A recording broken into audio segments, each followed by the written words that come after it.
Halo Bapak Ibu, Oma Opa. Kembali bersama saya Sudi Rehata akan menemani Bapak Ibu sekalian dalam acara Persekutuan Doa Komisi Usia Lanjut GKI Cilacap. Bapak Ibu yang dikasihi Tuhan, sebelum kita masuk di dalam firman dan renungan, mari kita memuji Tuhan lebih dahulu dari Kidung Jemaat 383. Yuk bangkit berdiri, kita bersama-sama memuji Tuhan.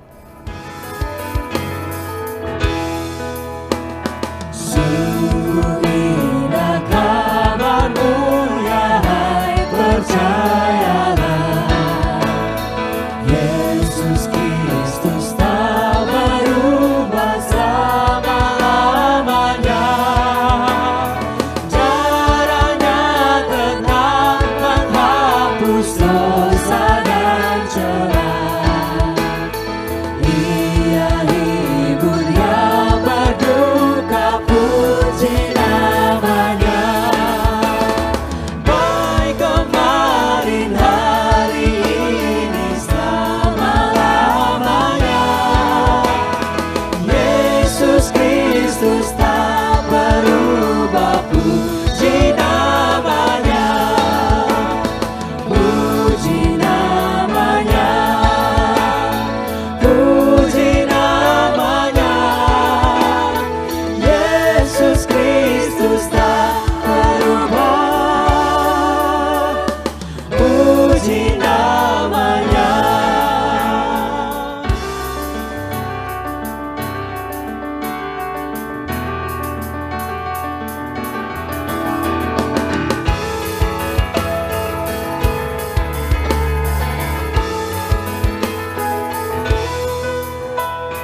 Dia cari yang berdosa, cari di kalbu.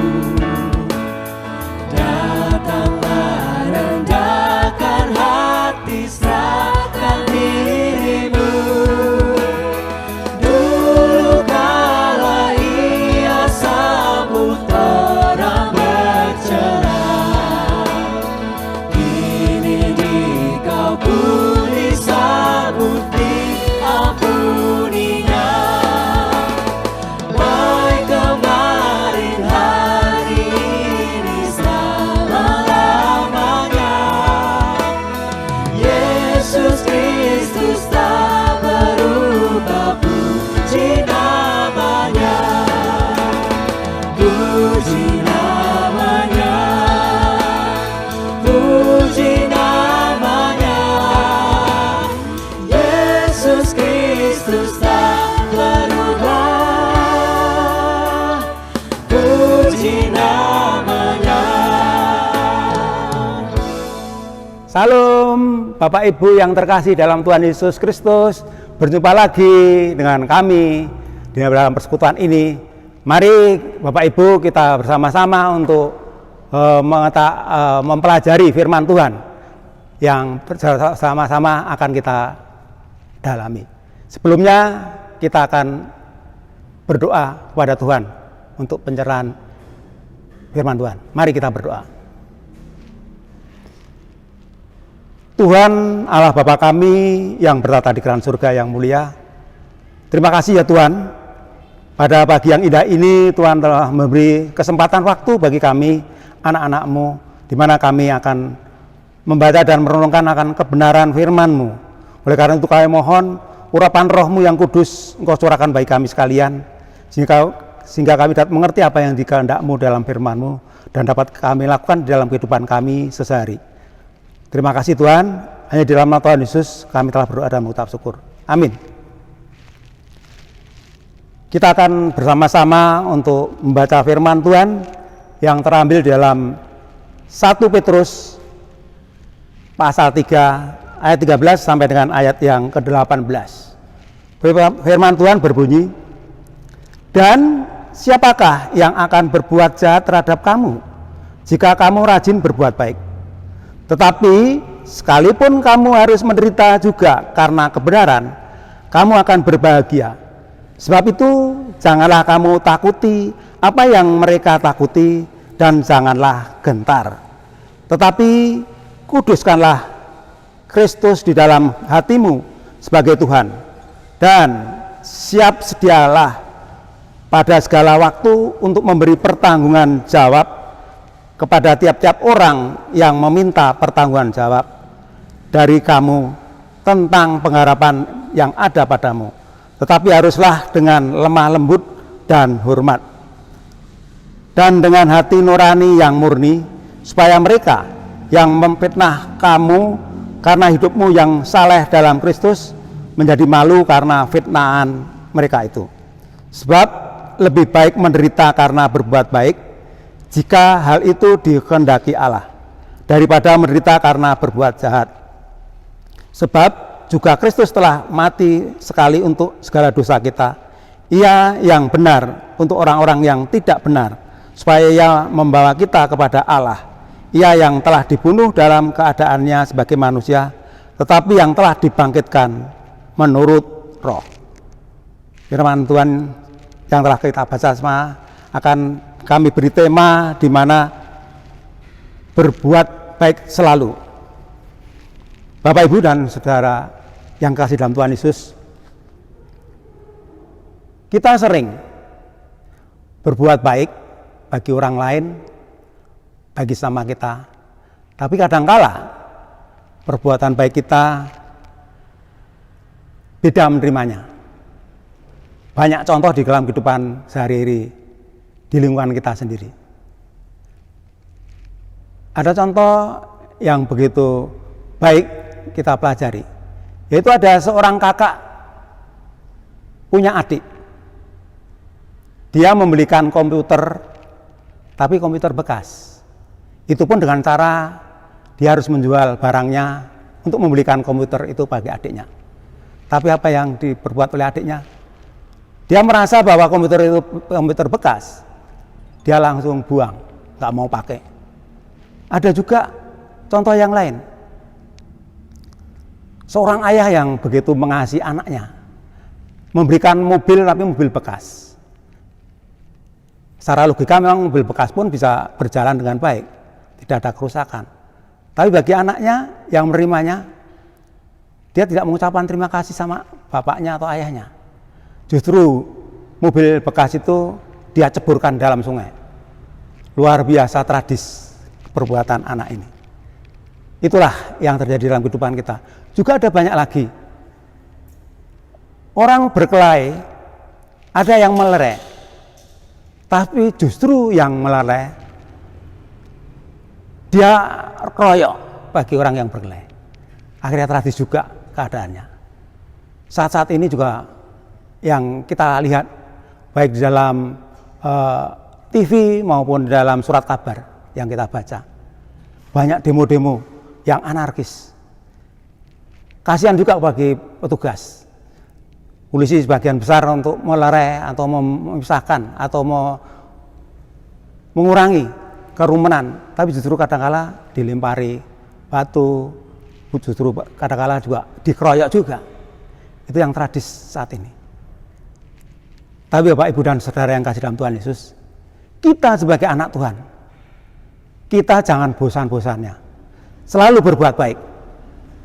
Lebih baik kita menderita karena berbuat baik daripada menderita karena buat kesenangan atau membuat senang tapi karena perbuatan jahat kita.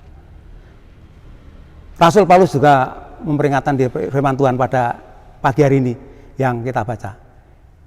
Kalau kita di dalam ayat yang 13, dan siapakah yang akan berbuat jahat terhadap kamu jika kamu rajin berbuat baik? Apapun yang terjadi, janganlah kita berbuat jahat baik terus punya perasaan kenapa diberi perbuatan baik malah justru tidak mengucapkan terima kasih. Kalau itu yang diharapkan oleh kita yang berbuat baik, justru tidak ada artinya. Karena itu ada motivasi yang tidak baik bagi orang yang berbuat baik bagi sesamanya. Kita juga ingat atau kita juga pernah dengar di dalam keadaan kita, di dalam lingkungan kita, gereja sudah begitu banyak berbuat baik bagi kiri kanannya. Tapi apa yang terjadi? Kadang-kala ada yang tidak mau menerima, menolak mentah-mentah. karena merasa bahwa ini pemberian akan untuk mengkristenanisasi. Kadang-kadang itu yang terjadi juga. Itu pun juga terjadi pada jemaat kita yang sudah dibantu, kadang-kadang juga tidak merasa terima kasih, justru aku maunya uang saja, jangan bentuk sembako. Nah, itu ada yang terjadi. Tapi itu pun jangan kita rasakan, jangan kita ambil hati, karena kita menyadari, kita mengetahui Tuhan Yesus yang begitu baik pun dia juga merasakan di mana dia sebelum disalib juga diolok-olok, dicambuk oleh algojo prajurit-prajurit dan dihina, diejek. Tapi apa yang terjadi? Tuhan Yesus tidak membalas. Justru Tuhan Yesus mendoakan bagi mereka. Dan Tuhan Yesus yakin dan akhirnya juga menebus dosa-dosa umat manusia di dunia ini, termasuk dosa-dosa kita. Itu yang terjadi bagi kita sekalian. Jadi janganlah kita bosan-bosan untuk berbuat baik. Kita diingatkan selalu dalam perbuatan baik. Dan perbuatan baik kita, janganlah kita mengharapkan untuk ucapan terima kasih atau bahkan membalas lagi perbuatan baik. Kalau itu yang terjadi, tidak masalah. Tapi kalau kita punya motivasi, kenapa saya sudah berbaik, sudah membantu, tapi kok mereka tidak mengucapkan terima kasih atau membalas dengan perbuatan baik, itu jangan kita lakukan. Kalau itu yang dilakukan, berarti kita punya motivasi yang nggak baik. Karena perbuatan baik kita yang tahu hanyalah Tuhan Allah sendiri. Oleh karena itu, dalam kehidupan kita sebagai lansia, kita mengetahui bahwa keadaan kita, fisik kita mungkin sudah mulai melemah. Mungkin jalan aja sudah sulit, mau berdiri sudah sulit. Tapi kita sebagai anak-anak Tuhan, janganlah ragu dan janganlah bosan-bosan untuk selalu berbuat baik bagi sesama kita, tanpa pandang bulu, tanpa pandang suku dan pandang apapun. Kita yakin perbuatan baik kita yang menilai adalah Tuhan Allah sendiri.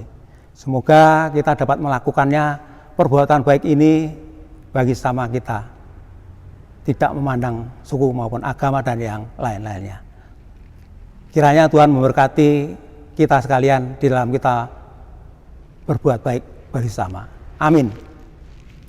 Bapak, Ibu, dan saudara kasih yang Tuhan Yesus, mari kita kembali menghadap kepada Tuhan di dalam doa. Kita berdoa. Terima kasih ya Tuhan Allah Bapa kami yang bertata di kerajaan surga yang mulia, di mana Tuhan telah berkenan untuk memberi kesempatan waktu bagi kami untuk membaca dan merenungkan kebenaran firman Tuhan. Firman Tuhan yang telah kami dengar dan kami renungkan pada pagi hari ini begitu indah bagi kami. Tuhan mengingatkan kami agar kami selalu berbuat baik tanpa memandang siapapun sesama kami.